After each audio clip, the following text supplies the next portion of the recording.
So we're going to go ahead and get started. Thank you guys for coming. We have lots of seats in the front and in the middle. Okay. So who's been to a startup grind before? Who's never been to startup grind? Awesome. Well, we're really glad you're here. This is run by The Conductor, which is a partnership with UCA and Startup Junkie, and everything we do is free. We exist to help entrepreneurs here in Central Arkansas and the surrounding region. And so we spend our every day trying to figure out how to create more jobs in Conway and beyond. So we're glad that you're here. Please reach out if you ever want to talk about being an entrepreneur or innovator. We also have a makerspace on UCA's campus in partnership with UCA. We'll get into that in a little bit. So we encourage you guys to share what you learned tonight on social media. Our Twitter is at AR_conductor. UCA's Twitter is UCA Bears, right? Yes. Okay. And our hashtag is FullSteamAR. So we encourage you to share what you're learning tonight. So thank you guys for coming. We'll do a casual fireside chat for 40 minutes, and then I'll open it up to you guys for questions. So please write down things you want to ask, or at least be thinking about it. Definitely value this opportunity with the president. I know that a lot of you told me beforehand that you hadn't met him, and so he's a great person, and so I do encourage you to ask questions at the end, and this is meant to be a casual, open environment, so I do encourage question and learning and all of that stuff. So President Davis, we're so glad you're here with us tonight. Houston Davis is the president of the University of Central Arkansas. He has a great background. Every time I introduce you, I say that you're the coolest university president. I really do think that. He's really cool, guys. You've been on like national media for doing dances and all other stuff like that, but we'll get into that tonight. But before we start, I want to thank the Conductor team who is standing all around here. Keaton, Keaton's probably Facebook Living this right now. And then Bear Spear Films for filming this tonight, and we'll go ahead and get started. So President Davis, just tell us about yourself. Where did you grow up? Well, I grew up in Clarksville, Tennessee, actually. For those of you don't know where Clarksville is, it's just north of Nashville on the Kentucky border, and that's where my folks still are. So if someone says where's home, I mean, it would have to be Clarksville, Tennessee, still to this day. It's very much where my roots are.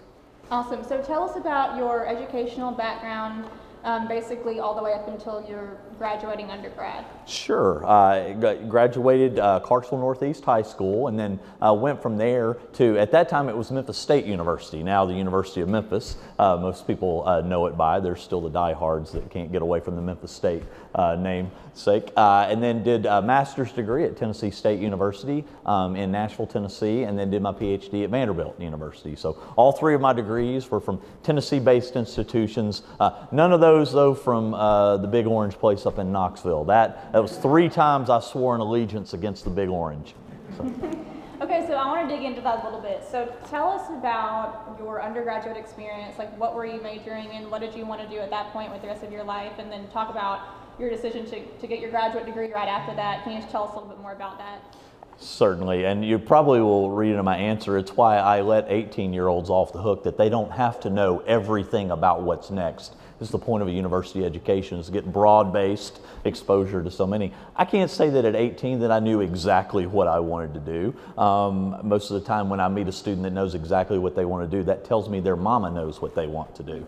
So usually you start peeling back where your real interests are. I had absolutely interest in sort of public administration, a little bit about politics. So there was this leaning toward political science as I began my undergrad, and that's what I ended up doing my undergraduate degree in. I don't know that my mother necessarily loved that. She always saw me as an accounting major, and I started with taking some of those classes, and I did very well in them. I don't want to tell anybody that, so they don't ask me debits from credits. But I really saw my passion was in the political science and public administration, and strangely enough, that foundation probably has served me well as I've continued on working in public policy, working where education, interest, and public policy come together. Okay, so that was actually one of my questions. So talk about that intersection with education and policy. First, what does that look like, and how does that play a role in your life right now? Well, it's impossible to separate politics from anything that we do. I think there's politics with a capital P or a lowercase p in any chosen occupation, but certainly when you choose to work in public higher education, you've got the interface with state government, you've got in their interest, you've got the interface with federal government and their interest, and then you've just got the local politics where you find yourself living and working and looking to navigate the resources that are available. The scarcity of resources, time, money, attention, usually are where the lowercase politics come in to play. But I think that there was always this part of me, even when I was doing my undergraduate, that I had some sense about how is it that these universities exist, and I don't know I had any depth of reasoning on this at that time, and then they exist and they have to go it was Nashville's where the state government is in Tennessee.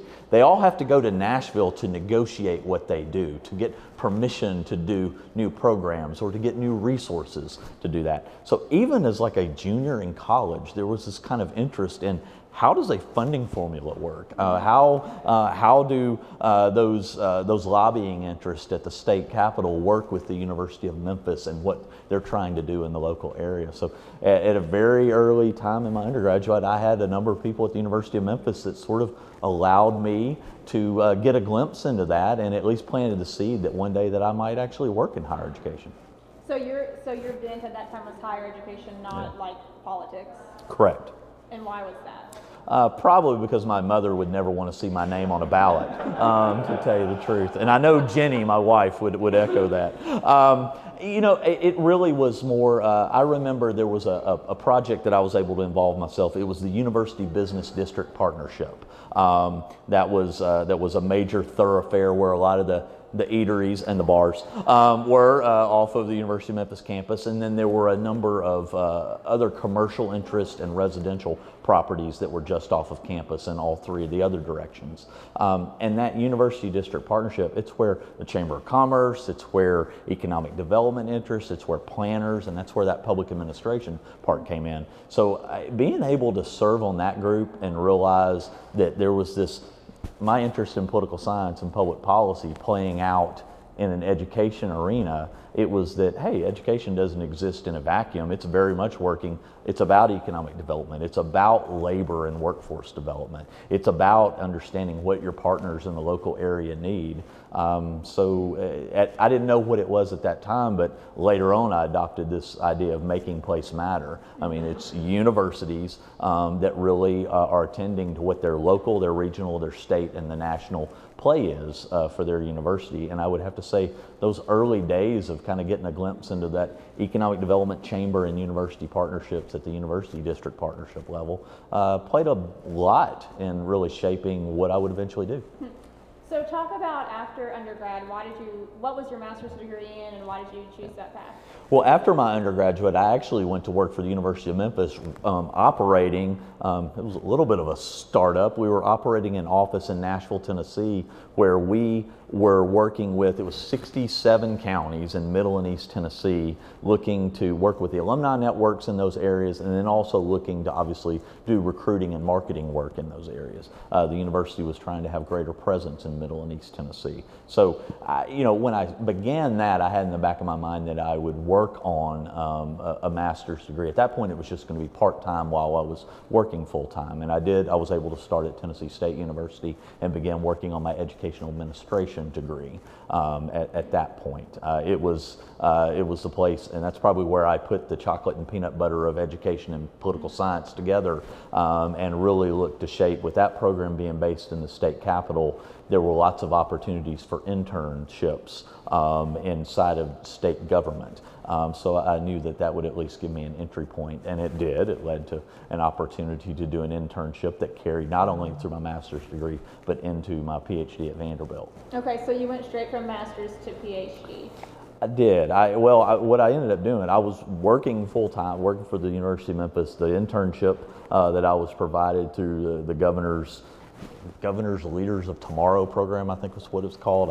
Not important to the story, but that provided me the opportunity to go to work at the Tennessee Higher Education Commission, which was the governor's agency in policy work for all of higher education in that state. And I ended up working full-time for them as I finished up that master's degree at TSU, and then the Tennessee Higher Education Commission was kind enough to allow me to stay on full-time when Vanderbilt required you to be in a full-time graduate assistantship as well. and you just total up the hours, and yeah, it's 60 hours. You just make it work. So you do what you have to do. So what all were you doing at that? I mean, what was the day like for you at that time? Because you were getting your PhD, and I wanted to get into this more too, but you were married and had, I think, a child on the way, or at least one child. You had an apprenticeship and you were working? Yes. So can you explain? I drank a lot of Diet Mountain Dew in those days. I still do, actually. But I think that Jenny and I, you mentioned a child on the way. It's amazing how that will light a fire. It was one thing for Jenny and me to be married at 22. It was a whole nother thing for us to find out 4 months into our marriage that Polly was on the way. Because that then provided plenty of impetus for if I was going to pursue these degrees, that I needed to do that in quick work. But there was never the opportunity to just let go of full-time employment, because you're putting food on the table for your family. So it was almost, it had to work that way, but I was very lucky. There were some individuals. Rich Rhoda comes to mind. He's still to this day a great mentor of mine. I would not have been able to have navigated my full-time responsibilities for the Higher Education Commission and my 20-hour-a-week responsibilities at Vandy were it not for him working with me to make that happen. But it was a lot of 7 a.m. till 8 p.m. Work, a lot of trying to find a way to, if it was teaching responsibilities, be able to do a teaching assistantship for an evening or a night class. But again, I had a lot of people that looked out for me to allow that puzzle to be worked. Awesome. So tell us about your career experience between finishing your PhD and where you are today. Wow, as soon as I finished at Vanderbilt, I was very blessed. I go back to that opportunity to work with all the universities in Tennessee. The incoming president at Austin Peay State University, which is back in my hometown of Clarksville, Tennessee. You may, Austin Peay's cheer is "Let's Go Peay." If you don't know it for anything else, remember that. Anyway, the Austin Peay knew that I was looking for a faculty position, and they had some particular areas that they were working on in terms of accreditation improvements, working on some improvement plans that they had to put forward to their regional accrediting body. And I had developed a little bit of a niche for program review task in that old job at the Tennessee Higher Education Commission. So strangely enough, the day that I graduated from Vanderbilt, I had a faculty position and a role waiting for me at Austin Peay. That was a great blessing. Again, some of that, you can't leave things to chance when you're putting food. At that point, Whitney was also in play. We have 3 children. They're 3 years apart. So in that period of time, we also had Whitney, and Joshua was still a year away from being in our thoughts. What was the faculty position? It was in leadership studies. Actually, at that point, we were starting up a minor in leadership studies at Austin Peay, and I was directing the Emerging Leaders Program, as well as had the responsibilities for the accrediting body. Okay, now where did you go after that? From there, I was at Austin Peay for a 4-year period of time, a variety of roles. I became an associate vice president for academic affairs during that period of time, and that was, 29, 30. I can safely say I had no business being in that role at 29 or 30, but I found myself there. I like to tell, especially as I get to know students that get opportunities, take advantage of that. I mean, you're given the keys to the car. You either can drive it responsibly or you can wreck it. Drive it responsibly. Take advantage of that and work hard to prove that you're worthy of that opportunity. During the time I was at Austin Peay, the Tennessee Board of Regents, which was their governing board, began borrowing me back and forth. Governor, it was Phil Bredesen at that time, was working on an economic development project with Dixon, Tennessee. They were looking, there's a Renaissance Center, a bit of a innovation and creativity hub in that community. We were working with the prospects of perhaps the state of Tennessee taking that over to serve as a backstop as they were going through some fiscal challenges. And I don't know, I guess I didn't mess up that project. And then they borrowed me for another community that was looking to plant a community college, and they were trying to think about what were the programmatic and really what were the labor needs, and then what were the educational credentials against those labor needs. And then they borrowed me back down to work on some program review stuff for the system. And they said, oh, by the way, you don't work at Austin Peay anymore, you work for the board now. And that was my first foray into working in governance. That had never really occurred to me, to work at a governing board as opposed to at an institutional level. Up until that point, I'd had my experience at University of Memphis and Austin Peay. But the Tennessee Board of Regents was a first stint at a governing board, and I actually spent almost 9 years total between Tennessee and then Oklahoma and Georgia, being in a governing board role, which was fine. You do important work, you do very important work in supporting the roles of the universities, but I missed the campus. So I have a follow-up to that too. So how old were you when you were named vice chancellor? You were vice chancellor in Oklahoma. Goodness, let me think. I think Oklahoma hired me away when they saw that I was in governance. They invited me to take a look at their role in their system, and I would have been 34 at that point. So and you had to have been younger than your contemporaries. So I mean, did that, and you mentioned this before with the keys to the car, but did that faze you at all, or how did you handle that? Yeah, it was stressful. I was professionally hazed quite a bit. It was. It was the elephant in the room most of the time when I would go to the meeting, and I was considerably younger than my counterparts at other peer meetings.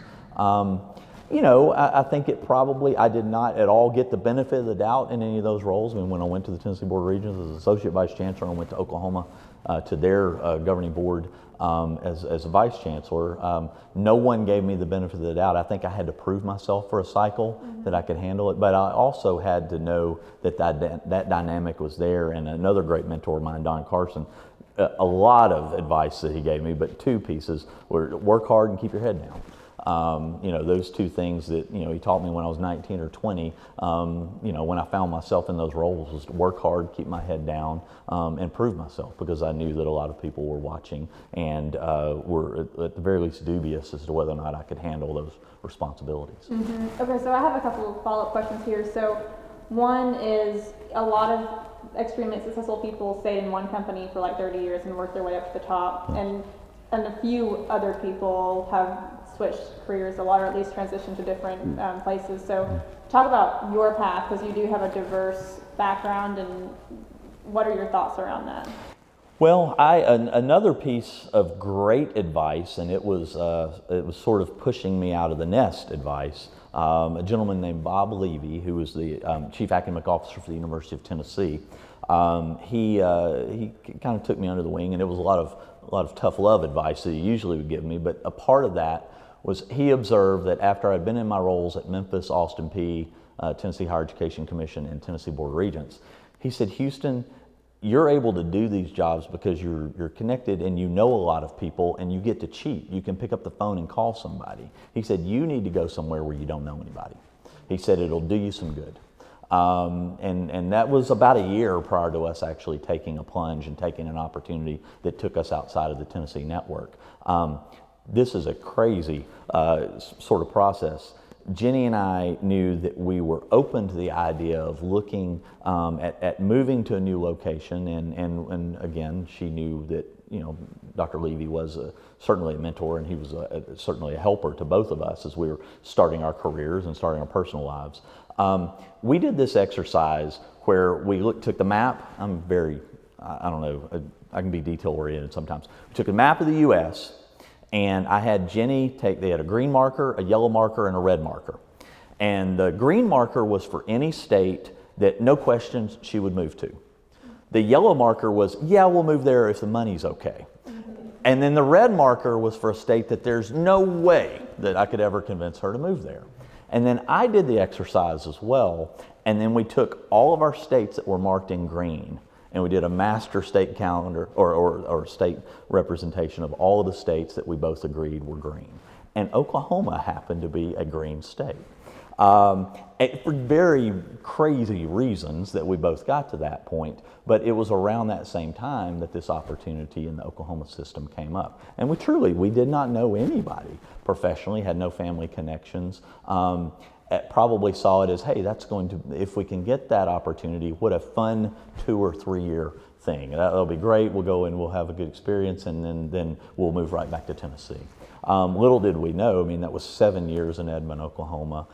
We loved the place. Jenny was teaching at Edmond Memorial High School, and in some ways it was very important for us to have that great experience in Edmond, because Conway reminds us so much of Edmond. They're really sister communities in a lot of ways, all very positive.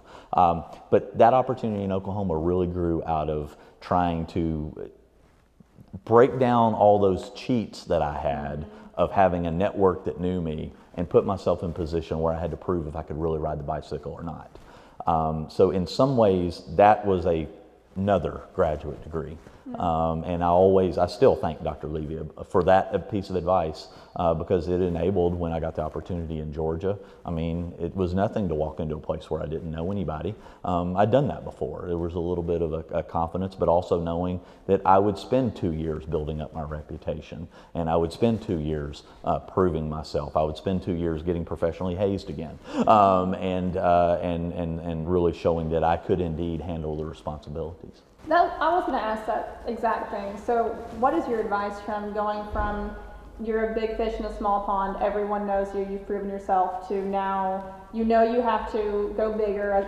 to advance in your career, but now no one knows you? I mean, what advice do you have for someone in that situation? Well, I certainly experienced that in the move from Oklahoma to Georgia. I mean, I was moving to a state of 11 million and Atlanta being 5 million. You are just noise in the background, to everything that goes on in that state. I think it's, my best piece of advice is similar to some. I have a counterpart who's actually the president of the University of Tennessee at Martin now. He had an opportunity. He was at a bigger school, doing a task, and the opportunity to go to a smaller school to do a very similar task, and he thought that it was just going to be a lateral move. But I told him that if he went to that smaller school, instead of there being a small army of people doing those various responsibilities running the institution, he would find himself being able to become a jack of all trades. Mm-hmm. I mean, what at a big university, and it's probably true in other types of organizations, you have someone that's their responsibility 52 weeks a year. Well, I mean, when you're a smaller school, well, that's what you do on Monday morning before lunchtime, and then you shift and you put on another hat in the afternoon. The reality is, a university is a university is a university when it gets down to it. I mean, at a very simple level, it's about faculty and a student interaction in a classroom and all the supports that are surrounding making that happen. I mean, it's not any more complicated than that. And so it's what are you doing to create the ecosystem around that experience, and then it happens literally hundreds and sometimes thousands of times at big schools. So there was a bit of a confidence in knowing that if you have worked that puzzle, even though it might be on a small scale, I can assure you that it was no more complicated going to Georgia Tech and the University of Georgia and doing those things than it was working with Oklahoma State and Northern Oklahoma College and the University of Oklahoma. It's still the same working parts. So there was a confidence in sort of knowing that the enterprise, the issues, the challenges are all the same from state to state, location to location.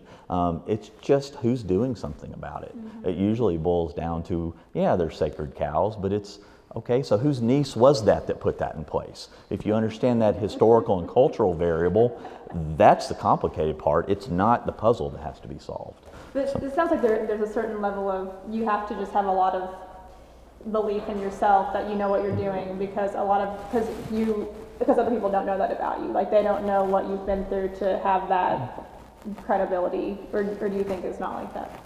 Well, I would say, this may get boos from the audience. Coming to UCA, I mean, they may get disagreements from the audience. Coming to UCA, I had to understand that just because I'd proven something in Tennessee, Oklahoma, and Georgia, I'd not proven anything here yet. Does that make sense? It's a start over at that point. It may be that you may have some confidence in approaching a situation, but you sure can't act like you have confidence. You sure can't act like you're going to do that alone, because you didn't do it alone any of those other times. So there's something to be said. Again, I'll go back to just advice that comes from some of my mentors. It's knowing what you don't know, knowing that at this point and juncture in my professional career, I'll look back on myself now, 5 years from now, and I'll scoff a bit. Oh my goodness, what you were really ill prepared, because I will continue to accumulate that knowledge. But it's kind of going in eyes wide open, knowing that that's a part of the evolution of being and doing, and it's just a dynamic. But you got to check cockiness at the door, because you're never alone, and you also don't have to act like just because it played out one way in one field that it's going to be the same way in the new field. Okay, so I have other questions similar to this discussion too. Just the personal and professional network building at a new place. I mean, how do you, moving to a new place is scary anyway. How do you grow your social network everywhere you go? Well, I mean, I will say unlike any other instance that I've had, coming in as president of the university, you have a network that sort of forms around you that's getting to know you, so it's almost cheating now. I would say that was much harder in making the moves into the roles in Oklahoma and Georgia, where there was nothing about my position that naturally led me to be able to get opportunities to get to know individuals. The communities there didn't care, to get to know me. They weren't interested in what my philosophy was about what I was about to do in my professional role. So having gone through it where you kind of I had to make more of my way, rather than here. I mean, coming to UCA, there were any number of people in the community that wanted to know: was I going to be pro town and gown? Was I coming in with a natural inclination to think about how UCA promotes innovation, entrepreneurship, creativity in the community? Or was I going to be the type of president that just worked in an ivory tower and just thought, hey, we'll have the walls of our campus and we'll only pay attention to what happens here? You get felt out. People are wanting to know what your sort of professional and personal philosophy is. Then you also go into it, and you probably all experience this with your positions that you have in your organization. Sometimes it's you have to remember that and I'll put me as president is different than me as just Houston. That just because I've gotten to know a number of people on a professional level, that doesn't necessarily mean that I've gotten to know them on a personal level. And still to this day, I mean, I'm 19 months in, I'm still working every day to try and build up even more personal ties here, because the professional network, can take care of itself. Personal takes a lot more time, takes a lot more effort, and you just have to know that after 19 months time, that's going to be in its toddler phase, and hopefully you'll be to adolescent soon enough. Okay, so I have a number of philosophical questions for you, but before we get there, why UCA? I mean, how did you end up here? Like, what was that last part of your educational trajectory? Well, an important part of the story in Georgia was that I found myself toward the end of the 5-year stint as their vice chancellor for academic affairs. I was asked to go out and serve as the interim president at Kennesaw State University, just on the north side of Atlanta. They were going through some pretty significant and well documented, you can Google it, issues, and that was a stint that dealing with a lot of audit and legal matters that the university had found itself. No problems on the academic and the student side, but it gave me the excuse to get back on the campus. And I knew very quickly, and actually the chancellor at that time, Chancellor Hank Huckabee, for that system, I let Chancellor Huckabee know that Jenny and I, within 2 months of being back on that campus, knew that we were very much wanting to look for campus opportunities at whatever point my post was finished. I mean, I was certainly going to do what that board and the chancellor needed me to do for whatever amount of time that they needed. It just so happened, that this job was one that was open. There was Valdosta State University was one in the Georgia system that was open. There were a few presidencies at and I'll get to the type of institution here in a second, that were open during that time period, but I did not know whether I was going to be able to be a candidate because I didn't know if my post was going to be finished. But I did at that point, Jenny and I had a good conversation about, we were looking for, the one school in Georgia that we absolutely were enamored with was Georgia Southern. Georgia Southern is the type of school, they're a comprehensive, very much an emerging applied research sort of focus. They really, they do have statewide reach in that state, and they also have become not only acceptable alternatives, but sought after destination alternatives to the University of Georgia and Georgia Tech for students that maybe they don't want to go to that great big school. They want to still retain a little bit more of a personal education. And I think that there is a place for that type of institution in all 50 states. Not to be negative here toward land-grant institutions, but a lot of land-grant institutions, which are generally the flagships, have sort of gotten away from serving states' needs, and they're more about serving other locations' needs, or more focused inward. That was a criticism that observed in Tennessee, Oklahoma, and Georgia, and I have to assume that dynamic is true most places. I think that there's a place for schools like Georgia Southern and UCA to really be able to plant a flag and say, you know what, forget this flagship status stuff. We're going to wake up every day thinking about what we do for the state. We're going to wake up every day embracing the idea that we still have first generation college students showing up on our campus every single day. And that from the initial tour with that student all the way through graduation, it takes a commitment to supports to surround that student. If they're bringing grit and determination, you're going to meet them with the supports necessary to get them across that finish line. So it was that type of school, looking for a university that was comprehensive in nature, that truly did have a statewide reach. One that was geared toward that making place matter sort of concept that I've long believed in, that schools should be looking outward as well as inward in terms of their operations and their goals. In UCA, from being in Oklahoma, it's been documented, my mother and father live in Clarksville, Tennessee, and we were in Edmond, Oklahoma. Conway is exactly 5 hours from those 2 points. It was a perfect place for bathroom breaks, let the kids run around, let the dog get out and run around, and the Oak Street Wendy's is where we stopped many, many times. And so we had this kind of sense of, hey, here's Conway, and think about this, we were in Oklahoma from 07 through 14, okay? In 8, 9, and 10, those years, just about every community in America was going through a retrenchment phase. Things were boarded up, there were no new construction projects.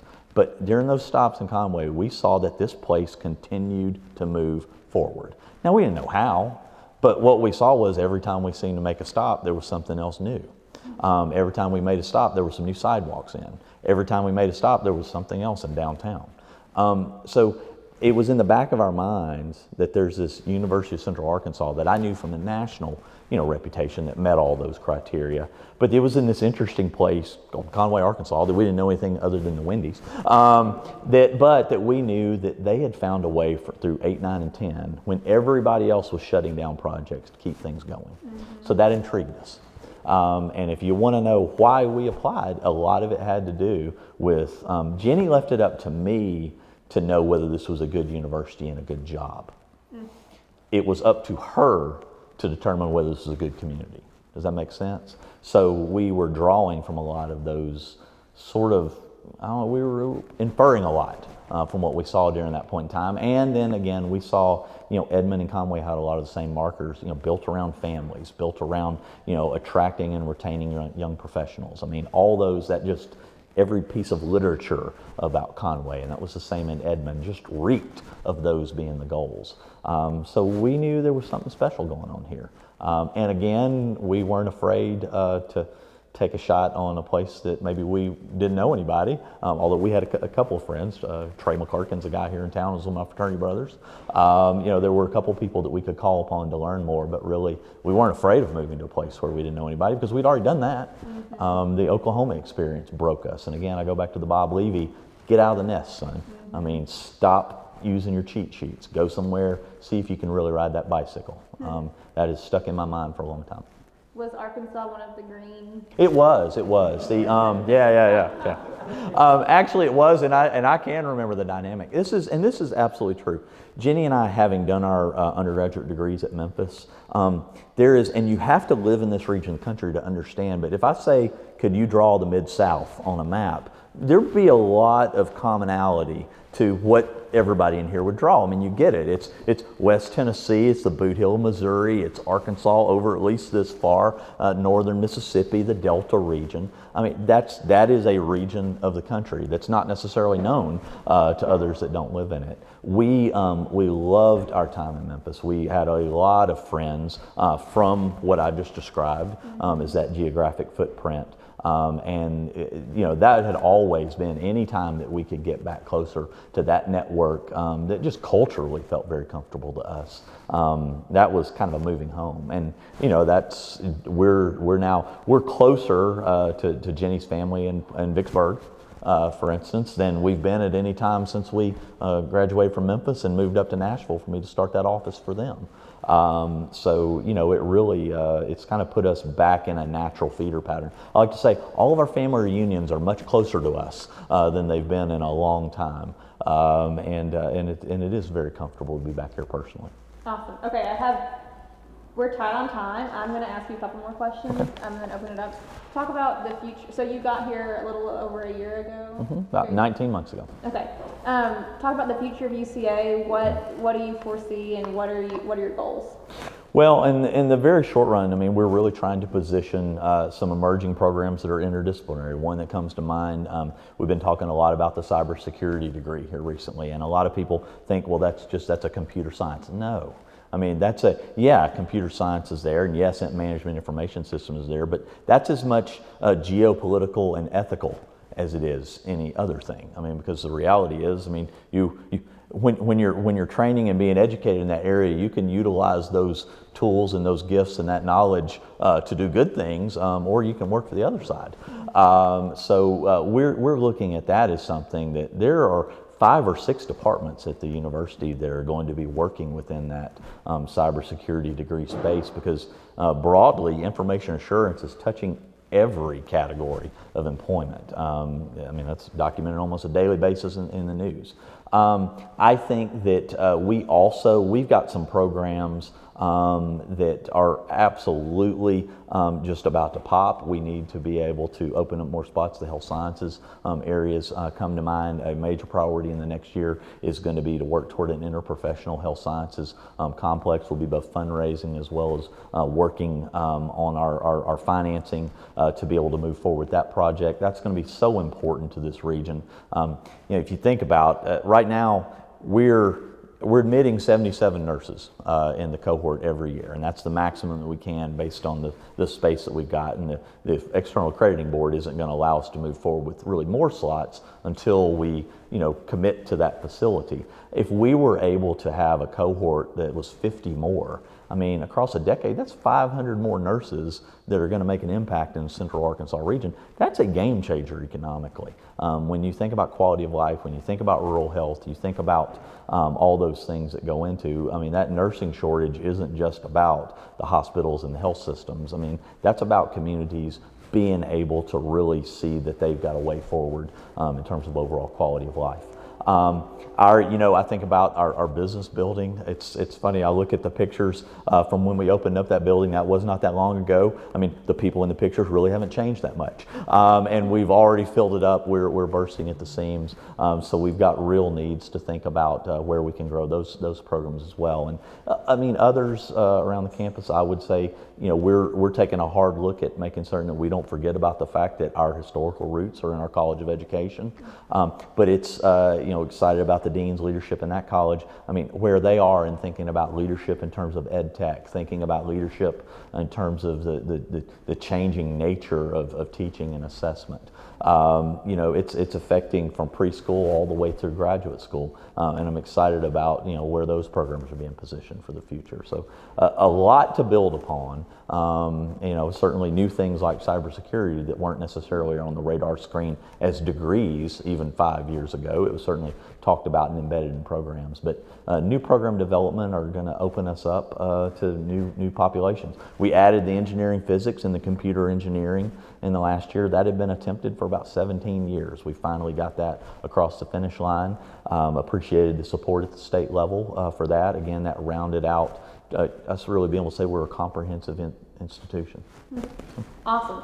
So I want to ask about entrepreneurship. So kind of piggybacking on something I said earlier, I know Jeff Standridge had incredible things to say about you before you, when he was telling me that you were coming here as the president of the university, and particularly in terms of your dedication to entrepreneurship and innovation.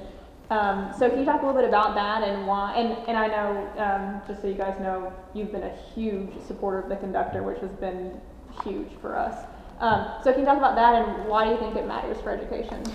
Well, the big picture philosophically, I am a big believer that, and UCA is a great example of this. We do a great job of educating students in the classroom, but I think one of the things that differentiates a degree from UCA is that we also match that with, we want students to do internships. We want them to do experiential learning. We want them to participate in entrepreneurial ventures. We want them to study abroad so they've got that global perspective for the global world they will work in. It's those things outside of the class that are matching that really solid first-class education to really round out, a student that's ready to know how to make a difference with what they've learned. That's something that other universities, it's a little short-sighted. They're just thinking about the 41 to 43 classes that students will take in getting their bachelor's degree, and just thinking about that being their education. I love it that our culture at UCA is that's not how we see it. When we announced our partnership and really launch with the Conductor, I was delighted. That was all happening about the time that I was interviewing for the job here. I was delighted because that was our university and our community putting a flag in the ground and saying that, we are going to be a center for innovation. We're going to be a center for applied research. We're going to think about creativity and entrepreneurship in everything that we do from a research, teaching, and service standpoint. Those are important from a symbolic point of view, but it's also important because, again, we're a public university. We're meant to benefit the public. It's not just the 11,600 students that are in our care. It is waking up every day and saying, what are the economic needs of our area? What are the social challenges that are being faced in the area? What are those things from a healthcare or quality of life standpoint? And it's not that we as a university have to have all the answers, but we are a powerful convener to bring people together to tackle those problems. Again, that's being a good steward of the place that you find yourself. And when you make a commitment to things like Conductor, when you are committed to ventures like the Arkansas Coding Academy is a great example of, identifying a need and then thinking what are the assets that you have that can be quickly mobilized to meet that need. That's a university that is attuned to the needs of its community, the needs of its region, the needs of its state. Mm-hmm. And again, I wouldn't want to work for a university that didn't wake up every day thinking about things that way. And I have to say too, just from the Conductor's side, that the partnership with UCA has been, we've gotten national and international attention because of that, because everything we do is free because of that partnership. So it's no small feat at all. I have so many more questions, and I have to open it up because I said I was going to. But I do want to talk about leadership for a second, because I love that you currently teach leadership, don't you? A leadership class. I do. We've got our master's degree in college student personnel administration, and they have me teaching the leadership and supervision capstone class for those students. So I want to talk about leadership high level for a second, but in terms of what you teach and also your beliefs and your leadership mentality, and because you're teaching leadership, but you're also a leader in a really in a major way. So can you just talk about that? Yeah, wow, leadership philosophy in 30 to 60 seconds. Here's one thing that I would probably say, and I think it's why Tom Courtway and I probably hit it off so well. It's not about me. That's those of you who know Tom Courtway. It's not about him. He'll probably tell you that over and over and over again. I think that in any organization, it is something that I try and teach my students, that don't view the organization as a pyramid where your position's the top. Invert that thing. I mean, you are a base, you're maybe a fulcrum of support, but I mentioned earlier creating conditions for everything that really happens in the core enterprise. So I think that, and that absolutely positively, look, James and Linda Davis, Don Carson, people like Bob Levy that I mentioned earlier, I was blessed to have people put in front of me that probably from a very young age all the way up until today reminded me on a regular basis it was not about me. I mean, it's about the greater good. So that's a big piece. I mean, we spend a lot of time in thinking about the culture of the organization, thinking about not spiritual like religious, but there's spiritual aspect to leadership and management and human relationships inside the organization. Speaking of that, we spend a lot of time in any leadership class, even if it's just a quick seminar, in understanding about interpersonal communications. I mean, there's a balancing of inquiry and advocacy that has to happen there, but to really, I mean, you can be an advocate for your position, but if you can't balance that with a good understanding about what Kim is really thinking and knowing and needing, we're not going to get to an optimum solution. So it's sort of that combining inquiry with advocacy, not making it about yourself, and and pay attention to the spiritual role that exists between whether it's two human beings or groups of human beings. You never remove from an organizational dynamic that they're made up of human beings, and we're not robots. We're very unpredictable. We're very surprising, but it's figuring out a way to develop those human connections that are really the key to finding success in a group. Okay, so I have one more follow-up question to that too.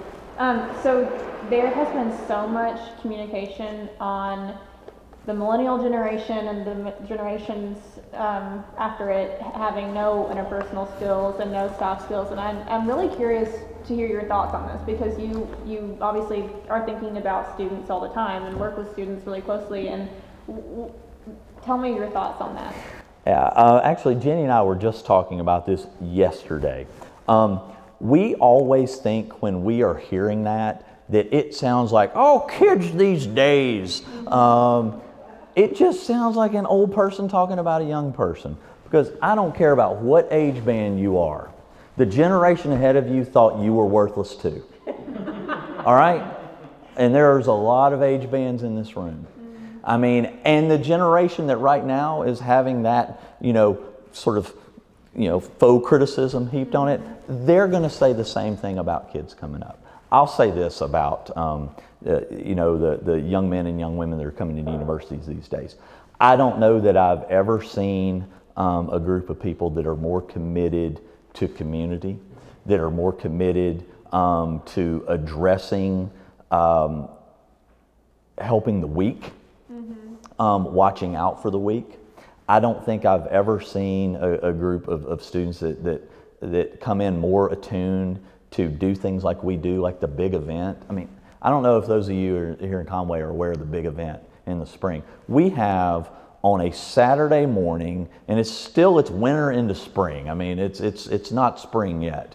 We will have 1,000 of our students that will come out on a volunteer basis at 8 a.m. in the morning. They all meet in the Ferris Center, and they'll fan out all over this community doing jobs. Sometimes it's helping elderly, clean their yard, clean the gutters. Sometimes it's going to a nonprofit and scraping paint or tearing down, ramps to the building and building a new one. I mean, there's all sorts of jobs that come in.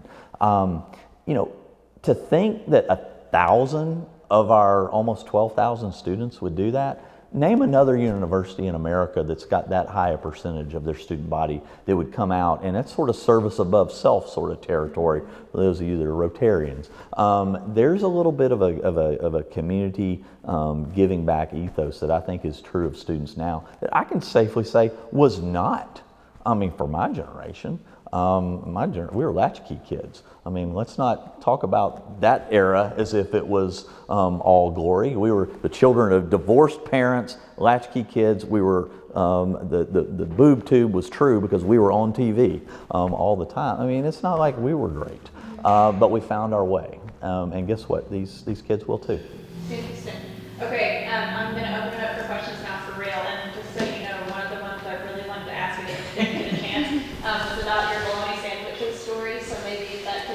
Yeah, eating. Oh, So many okay, things yeah, that I know, work I know. its way in, that'd be good. Yes. Okay, any questions?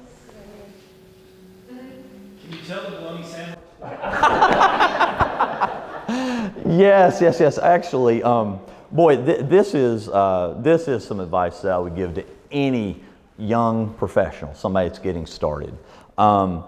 Don't wait for it to be done for you. Just find a way. I had a dear friend. You got friends, and you got those friends that are going to carry your pine box. This is one of those. He's a guy named Brian Nolan. He's actually president of East Tennessee State University now. And Brian and I, we didn't necessarily work together for any lengthy period of time, but we kind of came into each other's orbits at the same time that we were finishing our PhDs, and we also had a great deal of interest in demographics, labor and earnings patterns, and educational attainment of communities, and that led to a lot of research that we did. We found that all those conferences that we knew that we had to go to get to know the people that we needed to know to get the jobs that we wanted, there was no way that we could afford the $500 to register for the conference, but if we got a paper selected, they would usually waive those fees. All right, so we would just work forever to try and get into a conference to get a paper picked up to go and present, because we knew we'd get our fees waived. And I remember one time, and this really was, the bologna sandwich was mixed with 2 dorm mattresses that we convinced an RA to loan us for 2 nights while we slept in an unused dorm room. We just packed a cooler full of bologna and cheese and white Wonder Bread. I mentioned the Diet Mountain Dews before. We're big Diet Mountain Dew fanatics. We just buy them in the 2 liters and just drink them that way. And we went to the University of Cincinnati to a conference, and we managed to talk a residence director into allowing us to stay in a dorm, a room that wasn't being used, and we just said, hey, just give us 2 mattresses. Just put them on the floor, just those rubber mattresses that who knows what they had on them. And that's where we stayed for the 2 nights of the conference, because we had 0 travel money. Our respective organizations certainly didn't have any travel money for us, but we knew if we could just find gas money to get there, and we could live off of breakfast, dinner, and lunch were the bologna sandwiches and the Diet Mountain Dews, we would get to give our papers and we'd make a connection. That University of Cincinnati trip, that turned into, we presented a paper that the Southern Governors Association picked up on. They asked us to replicate a model where we had done some analysis for the state of Tennessee and the state of Alabama. They said, well, if you can do it for those 2 states, can you do it for our 14 Southern Governors Association states? That led to some other trips and some opportunities, and then eventually the Lumina Foundation funded us to do that for the rest of the country. So all 3,140 counties, we had a county by county data package that was available for community and economic development officials that were working with their educational entities. But that was because we weren't afraid, to be as cheap as possible, but we weren't waiting for someone to give us the money to do it. I mean, we knew the game, and we knew if we could just get a hook to give our paper, then that would at least get us on the agenda and they'd waive our fees. So, there are all sorts of people in this room. I mean, you do without, it's just like you do for your families. I mean, your parents don't eat because the kids get to eat. You do that in your work world too.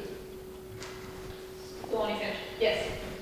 2 things. One, some observation. So 25 years ago, I started at UAMS as a professor, and when we would meet with our advisory boards, they would tell us the exact same thing about the current generation at that time. No work ethic, soft skills stunk, and we need to improve in that area. So to acknowledge what you said a few moments ago.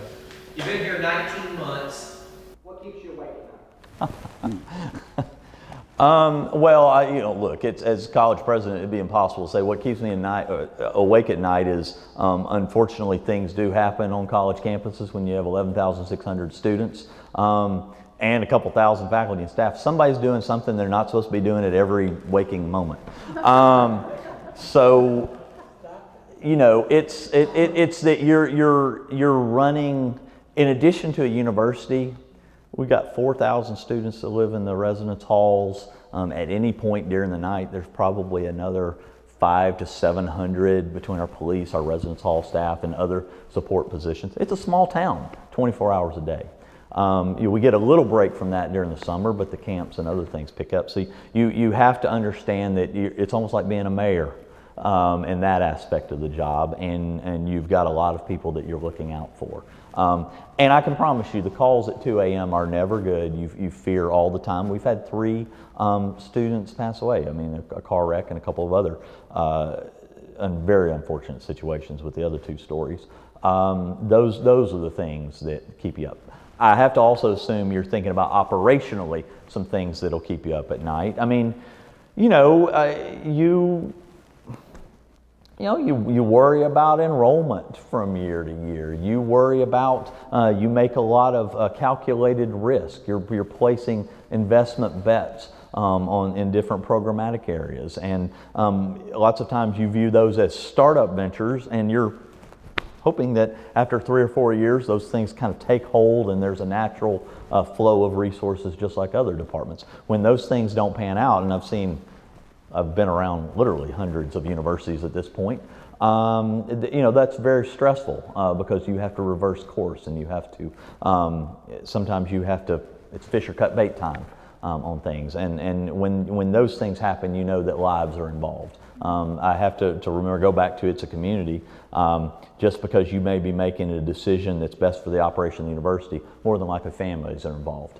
Because when it's an enterprise, it's 78% of our budget is personnel cost. So if you're talking about any major change of the budget, you're going to get at personnel. So, but that's the, if you didn't want those challenges, you wouldn't take the job. It's those more personal things that really get at the livelihood and safety that are the real challenges. Everything else is, you hope that you've been prepared to know what you know and know what you don't know, and have courage to face both of those things. Thank you. Okay, this is the last question. I'm so glad I'm kind of kidding. Sorry, guys. So, I know you have big aspirations, long-term goals for the UCA. So, what are you've been here 18 months. What are your next 18 months short-term goals? Yeah. Well, one is, and we're beginning to see the fruits of this, is to really reverse the enrollment trend from we'd been in a slight decline overall to getting that back. We were at 11,600 last fall. I've made the argument that we really need to get to 12,500. That is, when you look at our facilities that we have, when you look at our needs for new resources for program expansion, I mentioned some of those things like cyber and engineering, physics, and other sort of focal areas that are new. Those are calculated risks we're making now, hoping that those enrollments will follow that program expansion. So we do need to grow enrollment. I would say that we had faculty convocation today, and I talked about how important enrollment is to the lifeblood of any campus in this day and time. Public institutions are having to wake up every day thinking like private universities now. That's been a slow evolution from 1980 until now. But I think we have to find ourselves, what are those things we control? So every student that's interested in UCA is very important to UCA. As we go forward. Another, in addition to that sort of resource development, it's continuing to grow a culture of giving. We've made great strides in the last 15 or so years in terms of fundraising. We've made great strides in terms of grants and sponsored research, but we really need to be tripling and quadrupling what we've been doing, and that means probably tripling and quadrupling that trend line. To position the university for its next 50 years. We used to talk about this in Georgia with at that point it was 31 of the universities and college presidents that reported to the board. If they weren't spending 50% of their time in fundraising or outward facing things, they weren't doing their jobs. Provosts, deans, and others, are operationally running the university day to day. You need to be getting out there because, again, that's what your private university counterparts have been having to do for 150 plus years, and many more years for many of the others. So a commitment to those things, I think making certain that some of these new initiatives, it's a cultivation, it's a watering, it's a taking care of, to make certain some of those new initiatives really do develop strong roots. I think some of the building expansion that we're going to have to do is going to take quite a lift. It's going to take a lot of partnering, a lot of trying to find in-kind as well as leveraging the resources that we've got to make that happen. And that's about expanding our partnership net too. And again, I came to a university, all those things I just outlined, I'm benefiting from the fact that we're already heading toward many of those things. I mean, Jenny and I kind of found ourselves being very lucky to be in a place where, maybe we're a little bit of rocket fuel to that. That's a little more catalyst to speed up the progress, but it's not like we're starting from go. There's already some inertia built up. Or momentum, rather, excuse me. Really sorry to wrap up the questions, but it's welcome week, which is a busy week for a college president, university president. But we always end on the same question. So what is one piece of advice, business or life, professional advice that you would leave us with? Wow, probably the best piece of advice. I actually had some students that were coming in the other day that asked me a similar question. And I told them that I wish that at a younger age that I'd been willing to admit what I didn't know and seek help in those areas.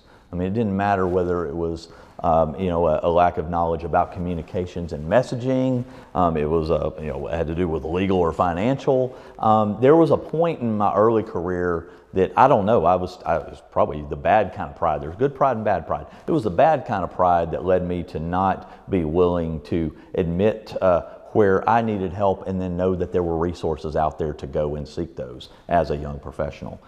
That's why I think things like Conductor and things like the ecosystem for innovation and entrepreneurship are so important here in Conway. I would hope, whether you find yourself in the very early parts of a venture in your career or if you're someone who's looking to retool and retrain, it's knowing that it's okay to admit what you don't know and that you need help.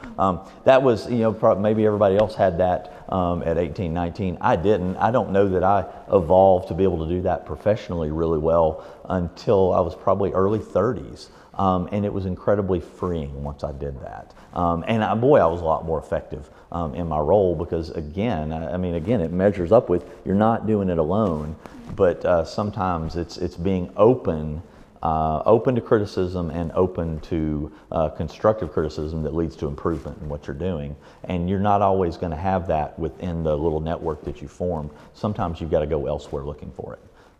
So I would encourage people to do that. Have the courage to break outside of what you know and get into that uncomfortable territory where you're improving yourself. Awesome, great. Well, thank you so much. I do have to say a huge thanks on behalf of the Conductor. I know you have had a huge impact on the Conductor's trajectory and seriously on me personally just by being here. So we thank you so much. So glad you were here tonight.